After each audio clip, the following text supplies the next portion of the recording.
말씀 호세아서 14장 1절부터 9절입니다. 호세아서 14장 1절부터 9절의 말씀 교독하겠습니다. 이스라엘아, 내 하나님 여호와께로 돌아오라. 내가 불의함으로 말미암아 엎드러졌느니라.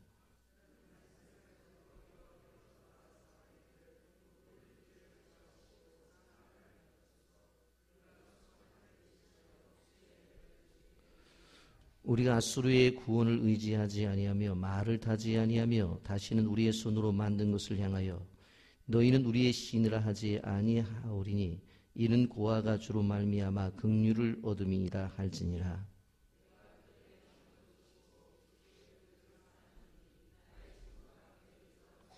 내가 이스라엘에게 이슬과 같으리니 그가 백합화 같이 피겠고 레바논 백향목 같이 뿌리가 바뀔 것이라.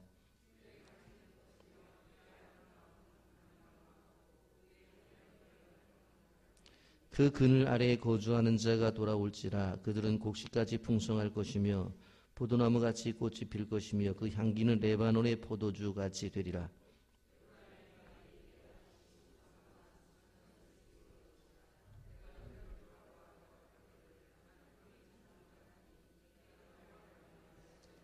함께 봅니다. 누가 지혜가 있어 이런 일을 깨달으며 누가 총명이 있어 이런 일을 알겠느냐. 여호와의 도는 정직하니 의인은 그 길로 다니거니와 그러나 죄인은 그 길에 걸려 넘어지리라. 아멘. 이 새벽에 자녀들과 함께 새벽에 나와 하나님 앞에 예배드린 여러분들을 축복하며 환영합니다.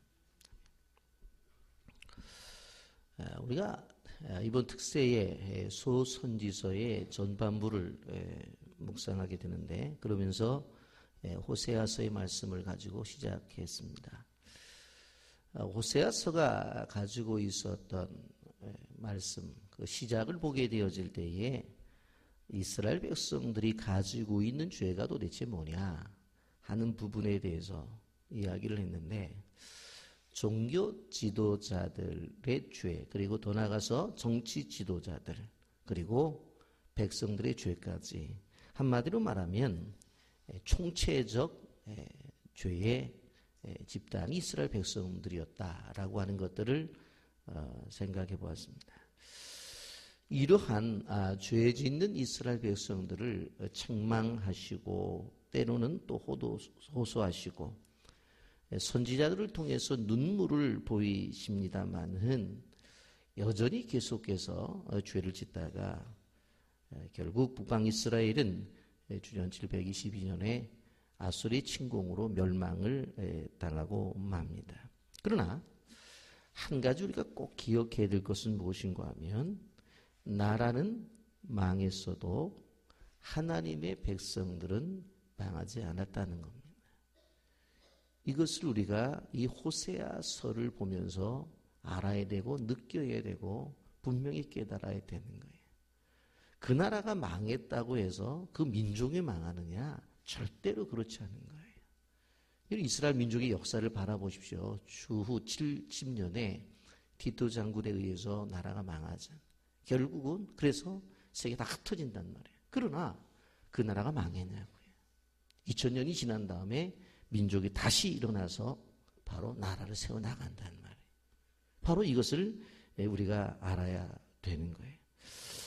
여러분, 오늘 본문 속에서도 보면 사랑과 긍휼을 베풀 것에 대해서 약속을 하고 있는 것을 바라보게 됩니다. 요즘 자녀들을 때리지 않기 때문에 요즘 아이들은 경험하지 못합니다만은 예전에 매를 맞고 자랐던 우리 세대는 그런 경험을 하게 됩니다. 저도 기억하기에 뭐를 잘못했는지 하여튼 우리 장로님한테 되게 맞았어요. 그런 그 종아리가 시뻘게 아주 그리고 핏기가 되도록 맞고 너무 힘들어서 울고 있는데 또 엎어놓고는 또 약 발라주더라. 그래서 제가 어린 때 그런 생각했어요. 때릴 때는 언제고 또 약 발라줄 때는 언제냐고. 그랬는데 오늘 호세아서가 그래요. 실컷 앞에 이러다가 너희들 어떻게 되는 줄 아냐? 너희들 죽는다, 망한다, 막 그래놓고는 마지막을 13장 마지막에서 얼마나 위로의 말씀을 주시는지. 그래서 하나님 참 지혜로우신 분이다. 아마 끝까지 갔다고 그러면 이스라엘 백성들이 그렇다면 우리도 안 믿어요. 그랬을 텐데 마지막은 그렇게 말씀하시지 않아요. 그래서 이 호세아서 마지막에 이 14장의 말씀이 매우 우리에게 중요하다고 하는 것을 우리는 기억해야 되는 것입니다. 사실 1장부터 13장까지를 보게 되면 하나님이 이스라엘 백성들에게 너희들의 죄가 무엇인지 아느냐 하면서 한 가지 한 가지 소상하게 가르쳐 준 내용이다 라고 그렇게 생각하면 돼요. 그리고 전체적으로 볼 때는 봐라, 너희들에게 정말로 말씀을 전하는 이 호세아 선지자, 그리고 그의 부인인 고멜과의 관계를 보여주면서 정말 너희들이 이렇게 살고 있다라고 하는 것을 아주 직설적으로 보여줬단 말이에요. 그리고 나는 써서 뭐라고 말하냐면 이런 엄청난 배신이잖아요. 아니 어떻게 결혼한 여자가 남편이 있는데도 나가서 다른 남자가 자고 오고, 그리고 또 아이 임신하고 오고, 근데 또 이제 집에서 열심히 같이 살자고 그랬는데도 불구하고 또 나가서 또 그런 짓 하고, 그러면서 또 누구 애인지도 모르는 애를 임신하고 오고, 그런 모습들로 살았단 말이에요. 엄청난 배신이잖아요. 남편에게 있어서는 이만한 배신이 어디 있겠어요. 그런데 그러한 배신에도 불구하고 하나님이 요구하시는 말씀이 우리 1절 말씀부터 나타나 있습니다. 여기 보면 이스라엘아 네 하나님 여호와께로 돌아오라. 이스라엘 내 하나님 여호와께로 돌아오라. 내가 불의함으로 말미암아 엎드러졌느니라. 돌아오라는 게 돌아오라는 거예요. 엄청난 배신에도 불구하고 뭘 얘기해요? 돌아오라. 그렇게 말씀을 해요. 돌아올 때에 2절 보세요. 너는 말씀을 가지고 여호와께로 돌아와서 그랬어요. 지금까지 지속적으로 이스라엘 백성들에게 주셨던 말씀들이 있잖아요. 그걸 기억하고 그 말씀에 의지해서 돌아오라라고 하는 거예요. 그냥 에이 모르겠다 집이나 가자 그런 뜻이 아니라 하나님이 지속적으로 말씀해 주셨던 그 말씀들, 그런 것들을 기억하고 돌아오라고 하는 거예요. 그런데 여기서 이제 돌아올 때 두 가지를 얘기하는데, 돌아와서 아뢰기를 모든 불의를 제거하시고 선한 바를 받으소서 우리가 숫송아지를 대신하여 입술의 열매를 주게 드리나이다. 그렇게 말합니다. 여기 보면 모든 불의를 제거하시고 그랬잖아요. 뭐예요? 죄에 속한, 내가 돌아오게 되면 소위 죄라고 말하는 이 모든 것들을 바로 제거해달라, 단절시켜 달라는 거예요. 이런 기도를 드리라는 거예요. 하나님 내가 죄인인데 하나님 죄의 문제 좀 해결할 수 있도록 나에게 힘을 달라라고 그렇게 요구하라는 거예요. 그리고 또 하나 여기 재미있는 표현은 선한 바를 받으소서. 내가 잘못한 거 많이 있습니다. 하나님 너무너무나 죽을 죄를 지었습니다. 그런데 조금 선한 거 한 것도 있잖아요. 그런 것 좀 보고 봐주시면 안 돼요? 그런 얘기예요. 이런 얘기예요. 애가 집에서 잘못했어요. 정말 잘못했어요. 성적도 엉망진창 바닥을 치고 막 위에 올라갔다 내려갔다 하면 좋은데 위에 올라가는 일이 없어. 바닥만 치고 돌아다녀. 노상 수영만 하고 다녀. 그런데 그 성벽을 놓고서 뭐라고 말해? 그래도 내가 엄마 딸이잖아. 그게 어떡하겠어요? 그런 얘기예요. 그래도 하나님 자녀잖아요. 이렇게 죄 지었어도 하나님 자녀잖아요. 그리고 생각해보세요. 조금 그래도 잘한 거 있잖아요. 그런 거 봐서 좀 용서해 주시면 안 돼요? 이렇게 얘기를 한다고 하는 거예요. 그러면서 용서를 구해요. 그러면서 우리가 숫송아지를 대신하여 입술의 열매를 주께 드리나이다. 끊임없이 우리가 제사를 드리는 데 대해서 그 제사가 제대로 된 거냐고 자꾸 얘기를 하는데, 이제는 재물 중심의 제사보다도 입술의 열매, 신령과 진리로 드리는 예배를 드리겠다. 그렇게 얘기를 하면서 3절에 아주 중요한 얘기를 하나님 앞에 하잖아요. 우리가 아수르의 구원을 의지하지 아니하며 말을 타지 아니하며 다시는 우리 손으로 만든 것을 향하여 우리의 신이라 하지 아니하오리니 이는 고아가 주로 말미암아 긍휼을 얻음이니라. 무슨 얘기입니까? 하나님 이제는 앗수를 의지하지 않을 것입니다. 다시는 말과 병거를 의지하지 않을 것입니다. 다시는 우상을 만들어서 섬기지 않을 것입니다. 그렇게 서원하면서 약속하면서 지금까지 했던 것들에 대한 잘못된 고백을 이야기한다고 하는 것입니다. 여러분, 이러한 관계를 생각해 보면서 저는 탕자의 비유를 좀 생각해 보았습니다. 여러분, 탕자 집을 나갔죠. 아버지의 재산 가지고 나가서 다 탕진했죠.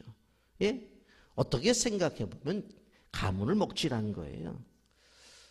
다른 집안이 볼 때 그 집안을 보면 뭐라고 말했을까요? 야, 저 집안 봐라. 어떻게 애를 키웠길래. 아니, 그 조그만 게 가서 아버지한테 돈 달라고 그랬다며, 재산 달라고 그랬다며. 주는 아버지도 그렇지 뻔할 걸 왜 줘? 그것도 받아가고 가서 다 탕진했다며. 충분히 그럴 거예요. 야, 불효자식 다른 집 보지 말고 저 집 봐라. 그렇게 얘기했을 거예요. 동네 사람들이 손가락질하는 것에 부끄러움을 당했을 것입니다. 그런데 그런 아들이 나갔을 때에 그 아버지가 어떻게 했어요? 야, 하여튼 그럼 잘 나갔다. 하여튼 집안에 속썩했는데 나가니까 속이 시원하다. 요즘 말로 말하면 알턴이 빠졌다. 그렇게 아버지가 생각했겠느냐는 거예요. 아니에요. 밤에도 문 열어놓고 낮에 일하면서도 우리 안 올까. 그리고 다른 시간에는 문 밖에 가서 기다리잖아요. 아들 올 때까지. 이게 아버지의 모습이에요. 이게 오늘 호세아서를 통해서 주시는 하나님의 모습이에요. 끊임없이 엄청난 잘못을 하고 정말 큰 잘못을 범했지만 돌아와. 그럼 다 용서되는 거야. 그거 하나로 다 용서되는 거예요. 그걸 말씀하는. 그래서 우리가 불러야 되는 찬송이 뭐예요? 천부의 의지 없어서 손들고 옵니다. 이 찬송, 이 고백이 우리의 살 길이라고 하는 것. 꼭 기억하시기를 주님의 이름으로 축복합니다. 그리고 돌아오면 하나님이 어떻게 주시겠느냐? 4절 말씀 보세요. 내가 그들의 반역을 고치고 기쁘게 그들을 사랑하느니 나의 진노가 그에게서 떠났습니다. 내가 그들의 반역을 고친대요. 인간이 뭘 고치겠다고 막 해서 되는 것이 아니라 전폭적인 하나님의 손에 의지해서 고치는 거예요. 여러분, 우리가 기억해야 될 것은 하나님의 주권 속에 있다고 하는 것을 알아야 돼요. 요한복음 3장 16절에 이렇게 말하잖아요. 하나님이 세상을 이처럼 사랑하사 독생자를 주셨으니 이는 그를 믿는 자마다 멸망하지 않고 영생을 얻게 하려 하심이라. 하나님이 세상을 사랑하기 때문에 독생자를 주신 거란 말이에요. 그래서 그 독생자가 오심으로 말미암아 이 땅에 임한 저주가 사라지는 그런 은혜가 임했다라고 하는 거예요. 여러분, 이렇게 하나님이 우리를 사랑함으로 말미암아 모든 일이 해결되어진다고 하는 것을 우리는 기억해야 되는 거예요. 내가 그들의 반역을 고치고 기쁘게 그들을 사랑하리니 어떠한 조건이 있어서 어떠한 이유가 있어서가 아니라 돌아오면 그냥 사랑하는 거예요. 그거로 끝나는 거지 더 이상 이유를 묻지 않겠다는 거예요. 그런 일이 없겠습니다만은 부부간에 싸웠어도 여보 사랑해 하면 끝나는 거예요. 네? 아이들이 잘못했어도 엄마 내가 엄마 사랑해. 그래요? 나도 너희 사랑한다. 그러면 끝나는 거지. 애 붙여 먹어놓고 야 그래? 엄마 사랑한다고? 어떻게 사랑할래? 두 번째, 얼마나 사랑할래? 언제부터 사랑할래? 너 언제까지 사랑할래? 그렇게 따지는 엄마는 참 생각해 보세요. 그게 진짜 엄마인가? 그렇지 않아요. 그냥 엄마 사랑해. 앞으로 엄마 말 잘 듣게. 그거로 끝나는 거지. 애 앞에다 앉혀놓고 그래 너 엄마 사랑한다고. 너 도대체 어떻게 사랑할래? 공부로 사랑할래? 집에서 뭘로 사랑하려고 그러는 거냐 너 도대체. 그래 한두 번 네가 사고 쳤냐? 언제부터? 지금부터 사랑할 거냐? 내일부터 사랑할 거냐? 그렇게 묻고 언제까지 할 거냐? 그러는 엄마가 없어요. 그냥 하나님 앞에 나와서 잘못하면 하나님이 너를 뭐라고 말해 여기 이렇게잖아요.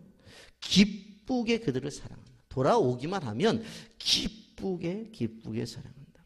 그런데 여러분 5절 6절에 보면 말이에요. 이 사랑에 대한 얘기가 너무 실감나게 나와 있어요. 5절 말씀 다 같이 함께 읽어볼까요? 시작. 내가 이스라엘에게 이슬과 같이니 그가 백합과 같이 피겠고 레바논 백향과 같이 뿌리가 바뀔 것이라. 따라서 이슬과 같으리니 하나님이 우리를 사랑한 사랑의 표현을 이슬과 같겠다라고 표현했어요. 그럼 도대체 이슬이 도대체 뭐냐? 이슬의 특징을 생각해 보면 하나님의 사랑을 좀 더 깊게 이해할 수가 있어요. 이슬이 식물에게 어떤 영향을 줍니까? 여러분, 한여름에 뜨거운 태양 아래 있는 채소나 식물들은 푹 처져 있어요. 그런데 밤이 지나요.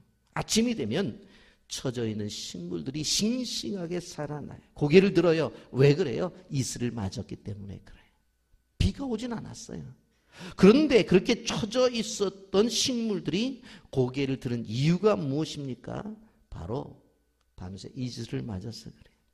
기운을 잃어가는 채소와 식물에 생명을 넣어주는 것은 바로 이슬이에요. 그러니까 이슬은 생명력이 주어지는 거예요. 내가 이스라엘에게 이슬과 같겠다라고 하는 것은 무슨 말씀을 하는 거예요? 생명력을 주겠다라고 하는 거예요. 여러분, 사복음서에 보게 되어지면 수많은 생명을 얻는 사건들이 나오죠. 보면 12의 혈중을 앓았던 그 여인도 예수님을 통해서 회복이 되어져요. 생명력이 나타나는 거예요. 38년 된 환자도 그 주님이 임하니까 벌떡 일어나야 생명이 임하는 거예요. 더 나아가서 죽은 나사로도 바로 예수님 말씀하시니까 일어나요. 생명. 바로 예수님의 은혜. 하나님의 은혜는 생명으로 임합니다. 이 축복 있기를 예수님의 이름으로 축복합니다. 그럼 이슬이 언제 임하느냐? 내가 이스라엘에게 이슬과 같으리니 그랬는데 이슬이 언제 임해요? 이슬이 1년에 한 번 내리는 게 아니에요. 이슬은 장마철처럼 특별한 절기에 내린 것만도 아니요. 이슬은 매일매일 내려요. 하나님의 은혜가 우리에게 임할 때 그렇게 임하는 거예요. 처음 예수를 믿을 때만 임하는 것이 아니라고 하는 거예요. 하나님의 은혜는 늘 임해요. 하나님의 은혜가 선을 행할 때만 임하느냐? 그렇지 않은 거예요. 하나님의 은혜는 죄를 지을 때는 안 임하느냐? 그게 아니라고. 하나님의 은혜는 선을 행할 때도 임하고 죄를 지을 때도 임해요. 예? 하나님의 은혜는 우리가 하나님 마음에 들 때만 임하고 마음에 들지 아니하면 임하지 않느냐? 아니에요. 하나님의 은혜는 우리의 상태와 상관없이 임하는 거예요. 우리가 죄를 지어도 이 은혜가 임하기 때문에 구원의 역사가 나타나는 거예요. 여러분, 이해가 안 되세요? 이스라엘 백성들이 40년 동안의 생활을 보세요. 하나님의 은혜의 결과라고 하는 것이 만나가 내려지는 건데, 여러분, 그 만나가 이슬처럼 내려졌잖아요.